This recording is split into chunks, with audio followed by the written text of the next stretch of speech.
Assalamualaikum warahmatullahi wabarakatuh. Halo semuanya, perkenalkan nama saya Nuliha Jamila dari BK 5B dengan NIM 20050710007. Di sini saya akan menjelaskan tentang kajian komprehensif atas implementasi pada laporan keuangan PT Bank Panin Indonesia Tbk dengan periode 31 Desember 2021.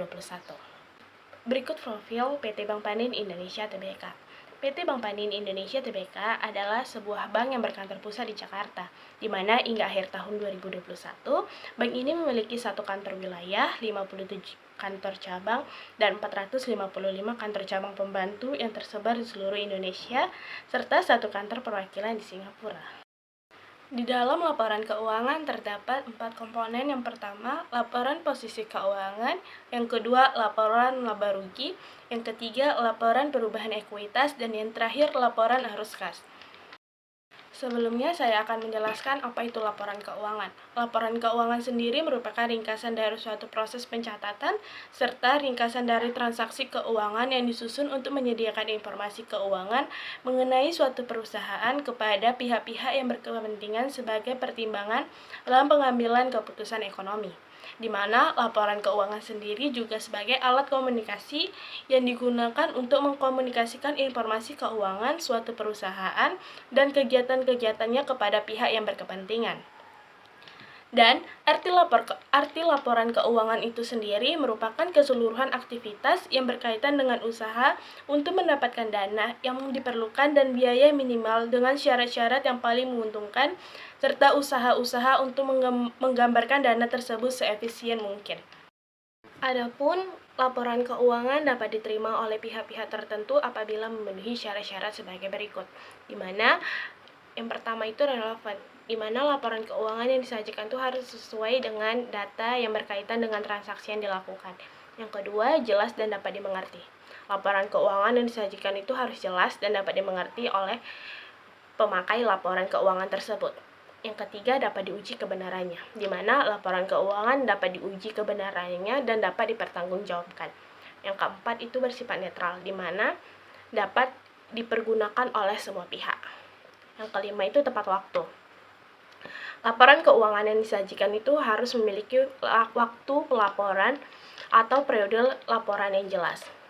Selanjutnya, dapat diperbandingkan. Laporan keuangan yang disajikan itu dapat diperbandingkan dengan laporan-laporan sebelumnya sebagai landasan untuk mengikuti perkembangan dan hasil yang dicapai. Dan yang terakhir itu lengkap, di mana laporan yang disajikan harus lengkap yang sesuai dengan aturan yang berlaku agar tidak terjadi kekeliruan dalam menerima informasi keuangan. Untuk selanjutnya, saya akan menganalisis laporan keuangan pada PT Bank Panin Indonesia dengan cara horizontal, di mana dengan cara membandingkan tahun sebelumnya dan tahun sekarang.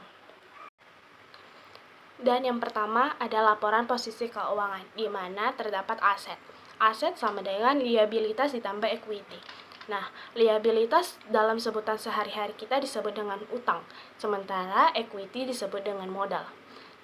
Dalam aset ini kita dapat mengetahui perusahaan itu didanai oleh modal sendiri atau hutang, dan menunjukkan posisi kesehatan pada suatu perusahaan dan dapat menunjukkan bagaimana aset digunakan untuk mendapatkan pemasukan bagi perusahaan tersebut.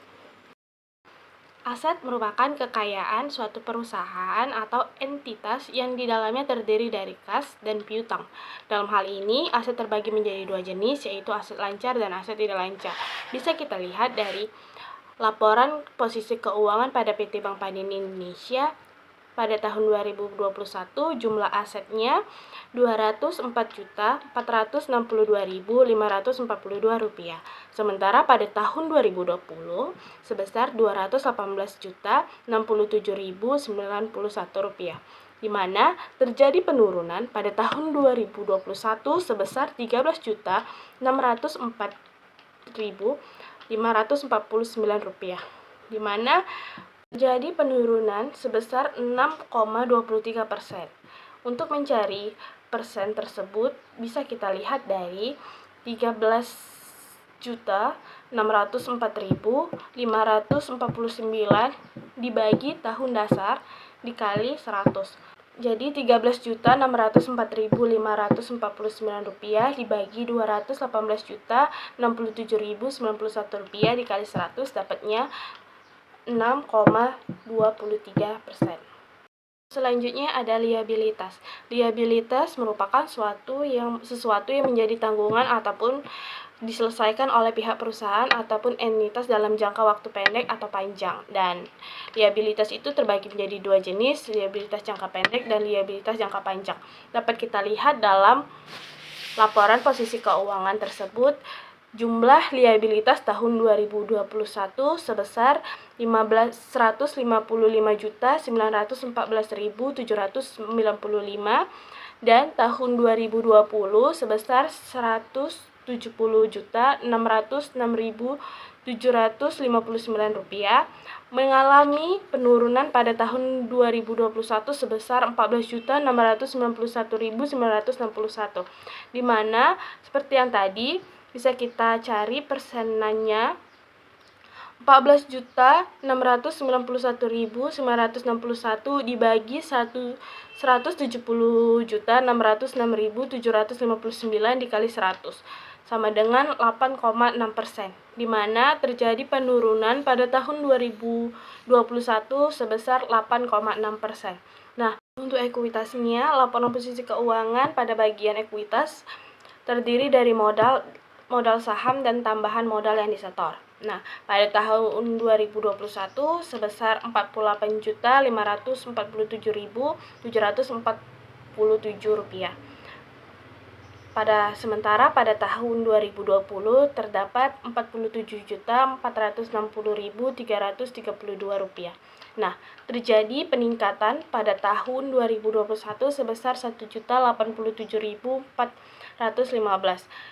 Sama halnya dengan mengalami kenaikan sebesar 2,29%. Nah, untuk jumlah liabilitas dan ekuitas nominalnya sama dengan jumlah aset.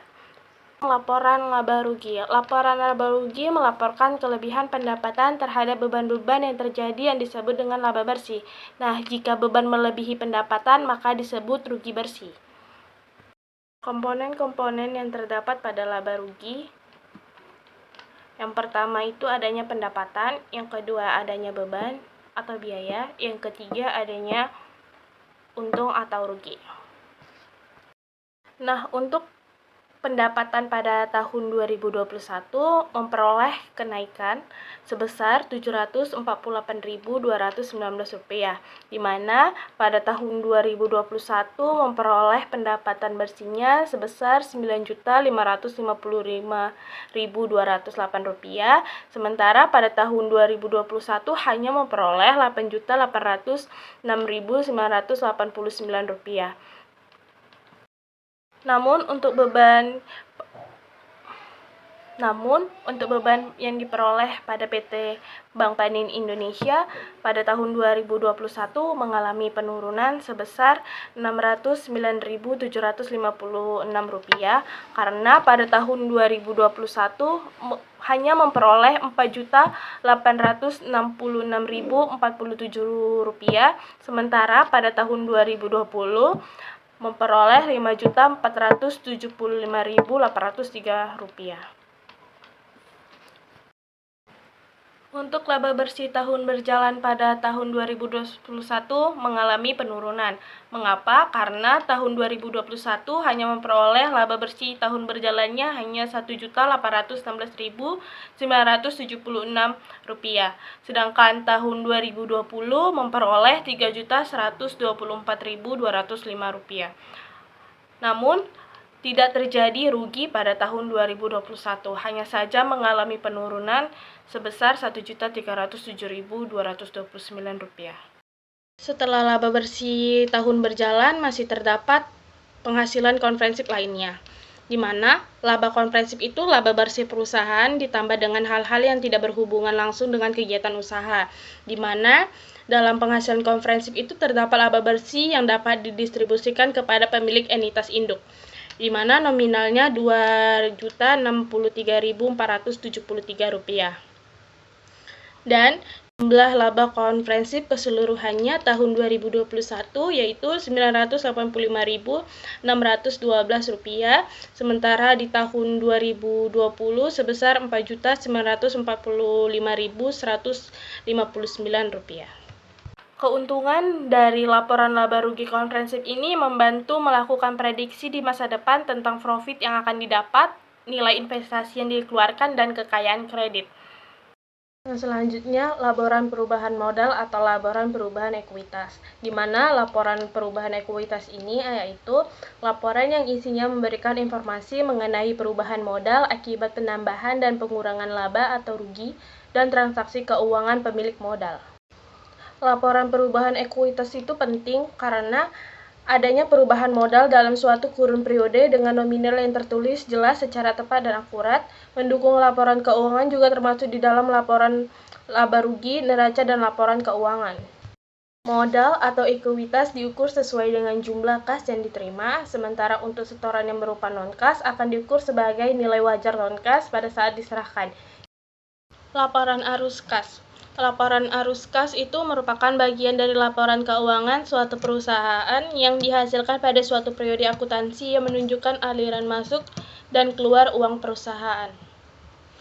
Laporan arus kas terbagi menjadi 3 bagian. Yang pertama, arus kas yang dihasilkan dari aktivitas operasional. Yang kedua, arus kas yang berasal dari kegiatan investasi. Dan yang terakhir, arus kas yang berasal dari kegiatan pendanaan. Contoh, ini ada laporan arus kas dari PT Bank Panin. Yang pertama, arus kas dari aktivitas operasi. Dan yang kedua, adanya arus kas dari aktivitas investasi. Dan yang ketiga itu ada arus kas dari aktivitas pendanaan. Itu nilainya negatif, berarti banyaknya pendanaan yang keluar pada tahun 2021. Jika 3 angka tersebut dijumlahkan, kita akan memperoleh perubahan cash. Kesimpulan yang dapat diambil yaitu laporan keuangan adalah hasil akhir dari proses akuntansi yang berisi tentang informasi keuangan suatu perusahaan yang berguna sebagai sarana dalam pengambilan keputusan. Laporan keuangan yang sering digunakan adalah laporan neraca, laporan laba rugi, laporan arus kas, dan laporan ekuitas. Dan suatu bank dapat dikatakan liquid apabila bank tersebut memiliki cash aset sebesar kebutuhan yang digunakan untuk memenuhi likuiditasnya dan mempunyai kemampuannya untuk menciptakan cash aset baru memulai berbagai bentuk hutang. Demikian yang dapat saya sampaikan, lebih dan kurangnya saya mohon maaf. Wassalamualaikum warahmatullahi wabarakatuh.